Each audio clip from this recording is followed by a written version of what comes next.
নমস্কার বন্ধুরা, আমি অমিত। আপনারা দেখছেন প্ল্যান্ট কেয়ার। আজ আমরা এমন কিছু গাছ সম্বন্ধে আলোচনা করতে চলেছি যেখানে আমরা প্রচুর পরিমাণে ফুল পেতে পারি এই বর্ষার মরশুমে এবং বর্ষার পরবর্তীকালেও, যেটি শীতকাল অবধি আপনার বাগান সুন্দর গাছে ফুলে ভরিয়ে রেখে দেবে। তার প্রথম গাছটি হচ্ছে রেন লিলি। এই রেন লিলি খুবই অযত্নেই আপনার বাড়িতে হতে পারে। এর জন্য খুব একটি যত্নের প্রয়োজন হয় না। নানা রকম কালারের রেন লিলি আপনারা বাজারে অতি সহজেই পেয়ে যাবেন। খুবই পছন্দের এবং প্রতিটি বাড়িতেই প্রচুর পরিমাণে আপনারা ইউজ করেন, সেটি হচ্ছে রজনীগন্ধা। এই গাছটি গাছ কিনে আনার থেকে যদি বাল্ব থেকে তৈরি করতে পারেন তাহলে অতি সহজেই বাড়িতে কিন্তু গ্রো করতে পারে। আরেকটি গাছ যেটি দেখতে পাচ্ছেন করবি, এটি 2-3টে কালারের হয়। এই করবি খুবই সহজে আপনাদের টবে তৈরি করতে পারেন। এর জন্য আপনাদের খুব বেশি একটু সার বা আদার্স অন্য কিছু প্রয়োজন হয় না। অল্প পরিমাণ পরিচর্যাতেই গাছ ফুলে ভরে যাবে। জবা গাছ, এটি আমাদের খুবই প্রিয় গাছ। অনেক রকমের নানা ভ্যারাইটির জবা বাজারে আমরা পেতে পারি। এই জবা আপনারা নর্মাল বেলে দোআঁশ মাটি বা এঁটেল বালি মাটি এইরকম টাইপের কোনো মাটিতে তৈরি করুন, গাছে প্রচুর পরিমাণে ফুল পাবেন। আরেকটি হচ্ছে কামিনী গাছ। বর্ষার মরশুমে কামিনী ফুলের গন্ধ আপনার বাড়ি কিন্তু একেবারে আরেকটি শোভা পাবে। দারুণ সুন্দর গন্ধে বাড়ি এবং আশেপাশের পুরো মহল্লা সুন্দর গন্ধে একদম পরিপূর্ণ হয়ে থাকতে পারে। এই গাছটি খুবই কমন। এটি পর্তুলিকা বা টাইম ফুল বলেই আমরা জানি। নানা রকম কালার, সুন্দর বাহারে আপনার বাড়ির সামনে বা গেটে কোনো হ্যাঙ্গিং আপনারা করে নিতে পারেন।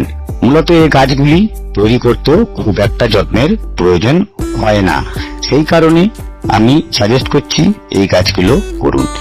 এই যে গাছটি, এটি রাখি ফুল বলে পরিচিত। এই গাছগুলিকে আপনারা আপনার বাড়িতে কোনো উঁচু জায়গায় তুলতে পারবেন, এইরকম জায়গাতেই করাই ভালো, তবে এই গাছ করা যায়। এই গাছ করতে খুব একটা পরিচর্যার প্রয়োজন হয় না, কিন্তু একটু লম্বা ওপরে উঠতে পারে এমন জায়গা দিতে হয়। অর্কিড দেখতে সুন্দর, প্রচুর প্রজাতির অর্কিড বাজারে এখন পাওয়া যায়।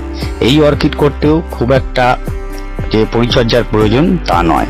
একটু সেমি সেট বা একটু সেডি জায়গায় রাখতে পারলে, একটু ময়েশ্চার যদি দিতে পারেন, গাছে যদি দিনে 2বার করে গাছে স্প্রে করতে পারেন তাহলে কিন্তু ভালো গাছ হতে পারে। এখানে যে দত্তপ্রিয়া দেখানো হচ্ছে, দত্তপ্রিয়াও কিন্তু খুবই সহজ গাছ। এটি বাগানে বা আপনার টবে তৈরি করলে প্রচুর ফুল পেতে পারেন। লাল এবং গোলাপি দুটি কালারে এই গাছটিকে জেনারেলি দেখতে পাই। এই গাছটিও খুব সহজেই আপনার বাড়িতে করে নিতে পারেন। পরবর্তী যে গাছটির কথা বলছি, এই গাছটি আপনি দেখবেন আপনার বাগানে এখন অনেক জায়গাতেই হয়ে আছে। এই বর্ষার মৌসুমে প্রচুর সুন্দর এই গাছটি হতে পারে। দারুণ গন্ধও এই গাছটিতে পাওয়া যায়। সন্ধ্যের পরে এই গাছের গন্ধে বাড়ির সামনে পুরো মোমো করতে পারে।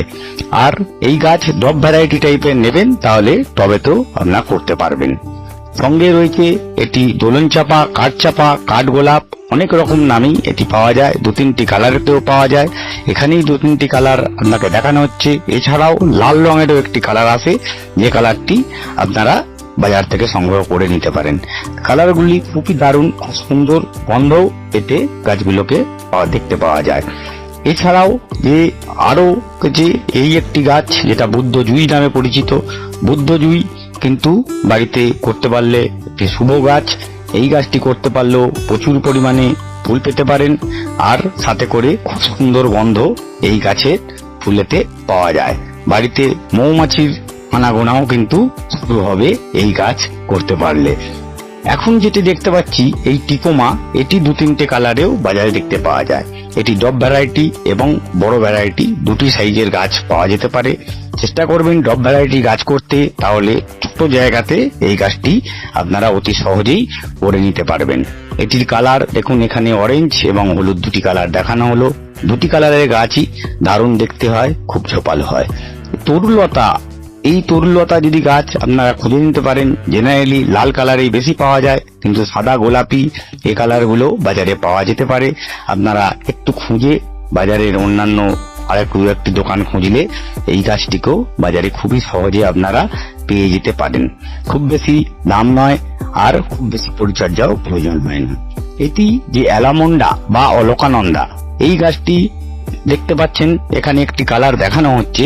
এছাড়াও যে এই আরেকটি কালার হলুদ, আরেকটি লাল কালারেরও অ্যালামন্ডা বাজারে নতুন আসছে। এখন বর্তমানে এই গাছগুলি ভ্যারাইটিতেও আসা শুরু হয়েছে। এই গাছ করতে পারলেও খুব ভালো গাছ হতে পারে। আজকের আমাদের যে প্রতিবেদন, এখানে মূলত 15টি গাছের ওপর আলোচনা করা হয়েছে, যে গাছটি খুবই সহজে আপনারা বাড়িতে তৈরি করে নিতে পারেন। এর মাটি বলতে জেনারেলি একদম নর্মাল মাটি, যেটি বেলে দোআঁশ বা দোআঁশ মাটি নামে পরিচিত, সেই ধরনের মাটি আপনারা ইউজ করুন। অল্প ভার্মি কম্পোস্ট, যে কোনো কম্পোস্ট এরম ধরনের মাটির ওপর গাছটি করবেন, তাহলে ওয়েল ড্রেনেজ মাটি হতে পারে, মাটির উর্বরতা শক্তিও বৃদ্ধি পাবে। আর এখানে মূলত খোল জলের ওপরই এই গাছগুলো করা যেতে পারে। কিছু গাছ আছে যাদের বেশি জল প্রয়োজন হয় না, যেমন আপনার তরুলতা এই গাছটি বললাম, একে বেশি জল দেবেন না, তাহলে গাছটি কিন্তু পচে যাওয়ার ভয় থাকে। আপনাদের এই গাছ সুন্দর সবুজ হয়ে উঠুক, প্রচুর প্রচুর ফুল ফুটুক, এই আশা রেখে আমাদের আজকের এই ভিডিও। যদি ভিডিওটি ভালো লেগে থাকে তাহলে আপনারা লাইক করুন, কমেন্টস করুন, আর সবচেয়ে বেশি আপনারা সাবস্ক্রাইব করুন। সাবস্ক্রাইব করে আরও সকলের মধ্যে শেয়ার করে দেবেন, এই আশা রেখে আজকের ভিডিও এখানেই শেষ করছি। নমস্কার।